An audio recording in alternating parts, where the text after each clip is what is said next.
Welcome to Documentary Storytelling. This is part of a three-part course, and today we're going to be focusing on pre-production.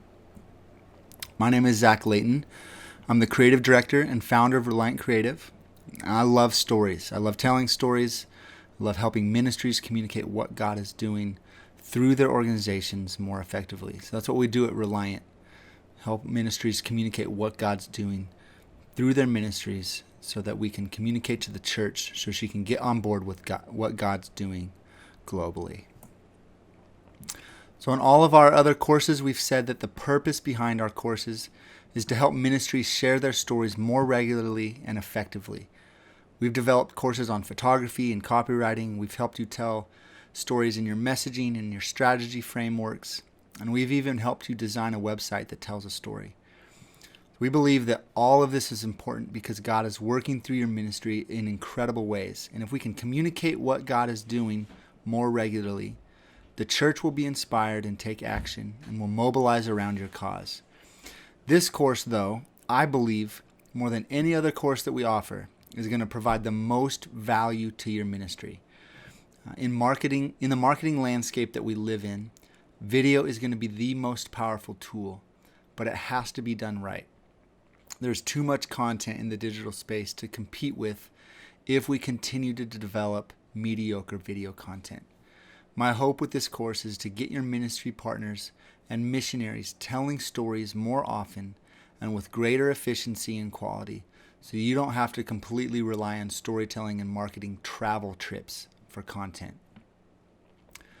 So I love this quote by Seth Godin: "Marketing is no longer about the stuff that you make, but about the stories that you tell."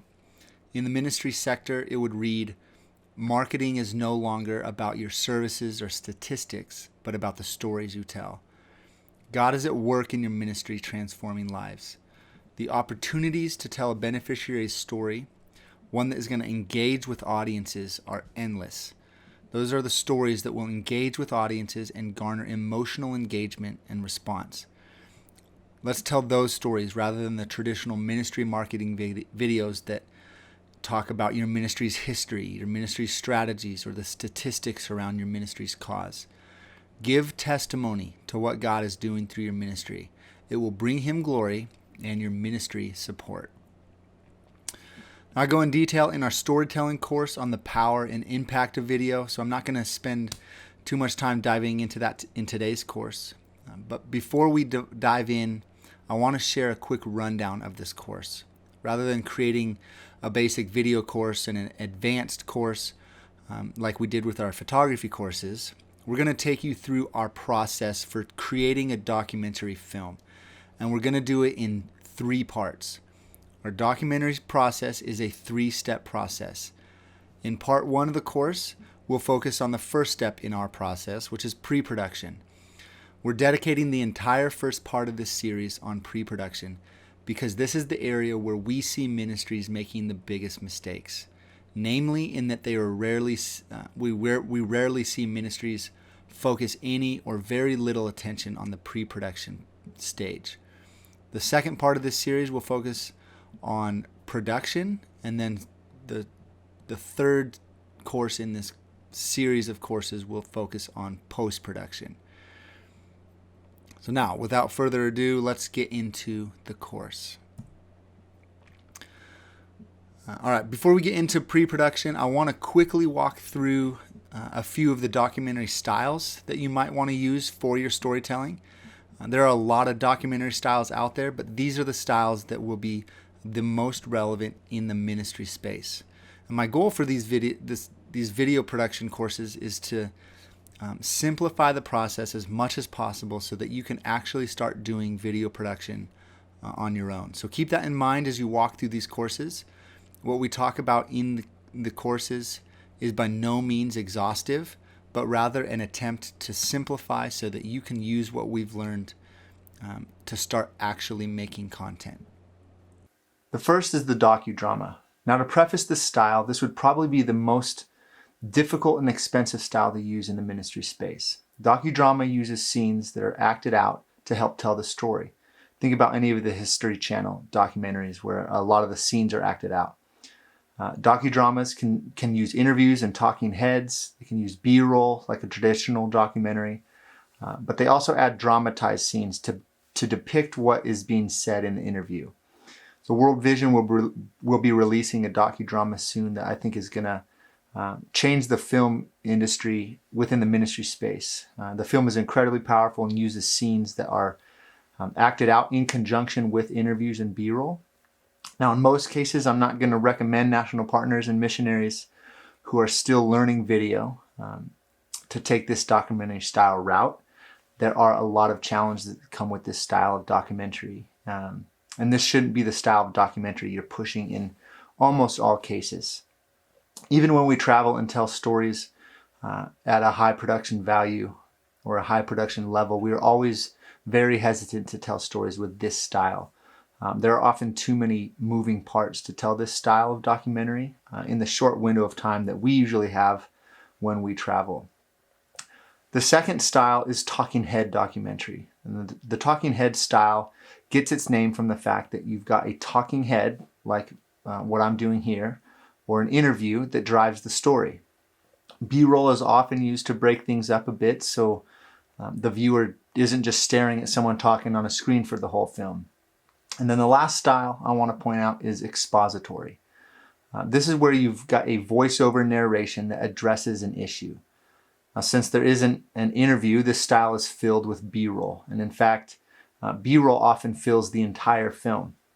Now, these are not hard and fast rules. We've mixed talking heads and voiceover narration in films in the past. So feel free to play with different styles to creatively get your message and your story across to your audience. I just want this to serve as a quick exploration of the options as you guys begin thinking about what stories you want to tell and the best or oftentimes the most effective ways of telling those stories. Okay, pre-production. Every video project we do at Reliant, and really every successful documentary, starts with pre-production. Pre-production is the process by which we plan out the entire project. Pre-production is everything that happens up to the point where content is actually being created. So for us, pre-production takes place long before we ever step foot in any given country to make a film. And we would argue that pre-production is the single most important step, and oftentimes within the ministry space, the most overlooked step. So if you want to tell an effective story, pre-production is crucial. So for the sake of this course, I'm going to assume we are telling a character-driven beneficiary story. So as we walk through this course, keep that in mind.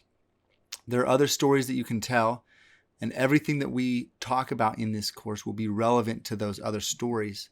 But beneficiary stories are arguably the most powerful and the area that we like to focus when we work with ministries. So I'm going to be focusing this course on a beneficiary story as we work through the material. Within this stage or step, we first want to find and define the story and the characters. Who is the beneficiary and what is their story? Any background information that needs to be found in or is done during this point of the process. Now, we won't be able to collect everything in this process, but we want to find out as much as possible at this stage. More is going to be revealed once we meet the beneficiary, and even more will be revealed once they're interviewed. But we want to gather as much information as possible in this early stage. For those of you who are national partners or missionaries who are already living in country, you'll likely have access to the beneficiaries who story is being told. So you can ask the necessary questions to get the full story right from the get-go. Once the story is defined, we are planning locations and scenes based on what we know about the story. So if you're telling a child's story, you might want to plan for a visit to their childhood home or the village that they grew up in. If they talk about the things that they remember doing as a kid, plan to film those activities. We want to kind of paint a picture for the viewer. And the better picture that we can paint, the more successfully we'll be able to relate stories across cultural lines. Just like the outline of an essay, a plot and storyline need to be decided on, and an end goal or a thesis needs to be determined as we work through this process. Some common storylines or plots are shown in our storytelling course. But storylines of rescue and overcoming can be easily found in most ministry spaces and in most ministry stories. Furthermore, what is the moral of the story? What message are you trying to portray? What's the theme of the story? These are the questions we want to ask and plan for during this process. Again, this may change once we've got into the interview, depending on how the character, the beneficiary, answers your questions. But we want to have a good idea going into the interview and make our best guesstimations in the planning process.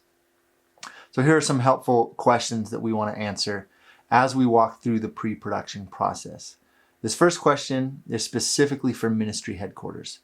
If you are a ministry's national partner or a missionary in the field and you're watching this course, this question won't be necessary for you guys. Whoever is promoting the content for donor communication and marketing is the one who needs to ask this question. So with that said, here's the question we want to ask. Who is my audience for this video? Even if the video may end up being seen by a wide range of people, there needs to be a specific narrow target audience in mind. Now, please don't hear me say that we should be trying to find different stories for different audiences. Remember back to our storytelling class. The hero's journey is a story all humans relate to because it's the story of all of our lives.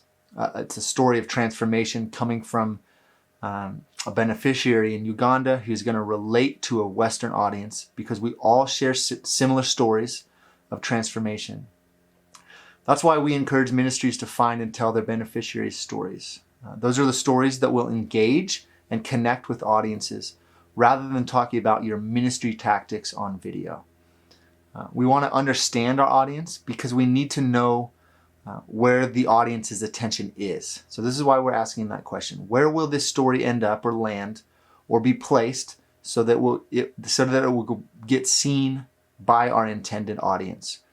Who are we trying to reach with this story is more about where that audience's attention is.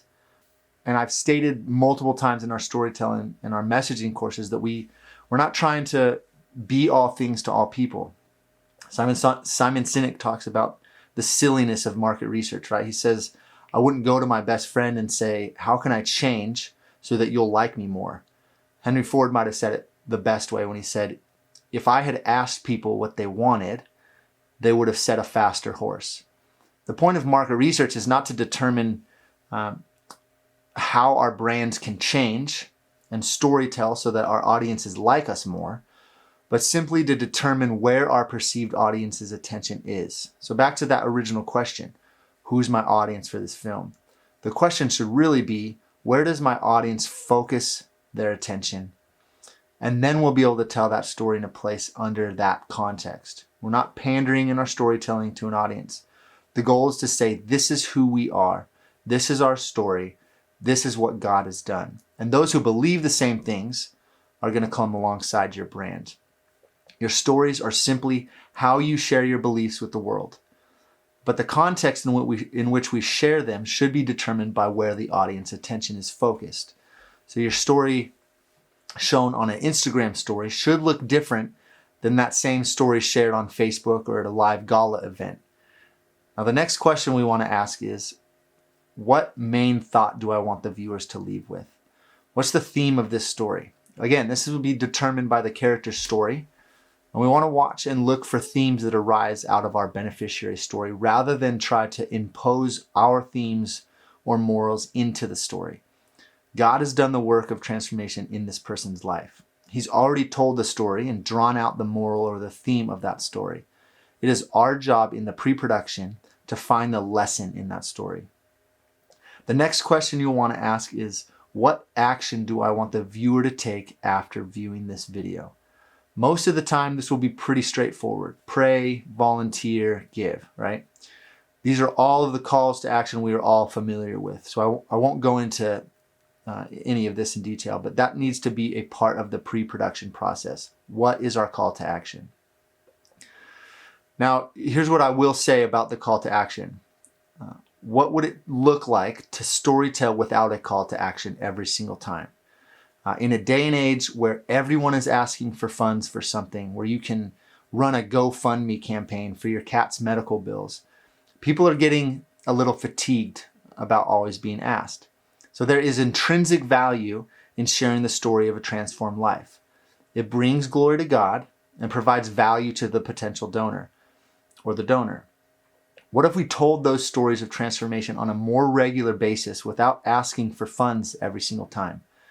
That's where this course comes in. If we can get national partners and missionaries telling stories for ministry headquarters more regularly without a financial ask tied to the story, when you do ask for funds, your donor will appreciate the value you've provided in those stories that you've told that didn't have an ask tied to them at the end. So back to my last question. What action do I want the viewer to take? The question really should be, what value can I provide to my donor? You'll hear me say this often. There is intrinsic value in sharing the story of a transformed life. I've said it already. Lastly, and this is tied to what we just talked about, but we need to determine the format of our story. How long should the video be? What's the viewing attention span of my audience? If the video is presented in a live venue, the attention span will be much longer than if it's seen on a Facebook ad. Likewise, if the target audience is existing donors, then their attention span is going to be much more lengthy than a viewer who has no familiarity with your brand and needs more upfront basic information. So what should the aspect ratio be? Most videos are 16:9, but 9:16 or a vertical video might be more appropriate in some situations. Will it be viewed as an Instagram story, as a Facebook video, as a Twitter post? So based on these questions and answers, what should the aspect ratio be? If Instagram story, then vertical. Video will be best. If a Facebook ad, then horizontal or landscape will be best. If you're unsure, just default to horizontal. That's going to be best. The format of your video is almost always determined by where it will be posted. Again, we're going back to where the audience's attention is. That will determine where the content lands and therefore the format that we use. So these are the types of questions we want to ask as we work through the pre-production stage. The questions aren't complicated and you can probably ask and answer them within a couple minutes in most instances, but they need to be asked. The next step in our pre-production process is script writing. We know who the character is from our planning step, and we've probably got a pretty good idea of the story at this point, especially if you're on the ground working with this individual. The script writing stages is where we want to start putting our character story down on paper and developing a rough structure. Here's where the hero's journey is going to come into play. Remember back to our storytelling course, I said that the reason we like to encourage ministries to follow a structure is because it allows them to plug and play and create content with greater regularity. If you have a structure that you can plug your stories into or filter your stories through, you're going to be able to push content out with greater regularity. And since the hero's journey is a story arc and structure that all humans live through and engage with across cultures, it's the perfect structure to follow because you can be guaranteed it'll emotionally engage an audience. So as we are script writing, what are the pieces that we'll need from our character or our beneficiary's story? As a side note, we'll explore this in greater detail in our copywriting course. We also walk through this structure in pretty good detail in our storytelling course, and it's all rooted in the hero's journey. But we are following Dan Harmon's Story Circle version, as it's a bit more simple to apply within the documentary setting, where we don't have to have the time frame of a feature-length film to tell a super in-depth story. So if you remember from our storytelling course, we need to establish a character. We should already have that character from our planning process. That character has a desire or a want or something that they need to accomplish. In the ministry setting, that could be a desire to get out of the situation in which they live. Step 3 in the process is called Go, and this is where the character decides to start on a journey. Step 4 is called Search, where the character is looking for the thing that they needed or wanted back in step 2. This step in the journey will be where they run into different challenges and struggles. Moving on in the process, we arrive at Find. This is where the character literally gets what they are looking for. Joseph Campbell called this meeting with the goddess, but simply put, the character finds what they are looking for. We now move on to the most difficult part of the story. The character gets what they are looking for, but they pay a price for it. This usually takes place right after the climax of the story, but it's the hardest part of the story for the character. Moving on from take, we arrive at return in step 7. The character is back where they started and they pass back into their ordinary world. And then at last we arrive at change. The character arrives back in their ordinary world, having changed. And they can now apply what they've learned in the special world to their ordinary world. Now you might be asking, how does this apply to the ministry space or a beneficiary story? In our script writing course, or our documentary script writing and copywriting course, I'll walk through this structure in even greater detail, showing an example of how we can fit a beneficiary story into the structure. And then I'll show you how you can ask the right questions in your interviews to pull the necessary answers out of the beneficiaries so that your stories can fit into this structure. Now, as I've walked you through this, remember that we are still in the pre-production phase. This first stage of the script is going to be a rough cut. It doesn't have all the details, as many of those will come out in the interview process, but we can build a general outline in this stage of the story and how it fits its structure. Now, this is Dan Harmon's 8-step process. For the ministry space, we like to add a couple steps that fit into Joseph Campbell's version, his original version, which was a 17-step process. So between step 2 and step 3, we've got the character or the hero meets a guide. So within the ministry space, that's perfect because your ministry will serve as the guide in this story. So in step 2A, the character meets a guide. And in step 2B, that guide or your ministry calls that character or the subject in your story to action, or calls them to adventure, calls them out of whatever situation they are in. So for example, a child in trafficking, your ministry might call them out of that life. And so that's where those pieces fit in. So those are from the original Joseph Campbell's story structure. And we've added those into Dan Harmon's version because I think that they are important pieces for the ministry space. The next step in our process is the interview prep. There are 3 primary things we need to focus on in this stage of the process. First, what questions are we going to ask? Second, what locations will we use for your interview? And third, what gear will you need for your interview? First, the questions will be the single most important piece to your interview. They will serve as the guide for the conversation, and they will help you pull answers that you need from your beneficiary in order to get the right information to fill the hero's journey story structure. In this course, we're not going to go into detail on what questions you should ask because we've already put together a list of questions in the form of a downloadable PDF that you can find on our website. This resource will help you ask the right questions in order to get the desired answers. Here's what I will say in regards to the questions. If you don't know the character very well, or if you've never met them, try to spend some time getting to know them a little bit. More often than not, beneficiaries will be sharing stories that come with a lot of pain and sometimes trauma. You absolutely should get permission so you're not exploiting stories on our ministry's benefit. But that goes without saying, right? But it also will help to spend some time getting to know your beneficiary, getting them comfortable with the interview process. It might even be helpful to build that relationship before the cameras are turned on. The second thing we want to focus on in this stage is finding our interview location. If you're in the pre-production stage while back home in the States, this obviously is going to be difficult. This stage might just be putting a list of ideal locations to look for once you get in country. But if you're a national partner or a missionary already in country, you should be able to plan out locations at this stage of the process. We want to look for locations that offer depth, good light, and often leading lines that point to or surround the subject in the frame of the camera. Our photography courses go into a good amount of detail and depth on leading lines, but these elements are going to make for a more engaging interview. Don't just put your subject up against a wall or cram them into a corner.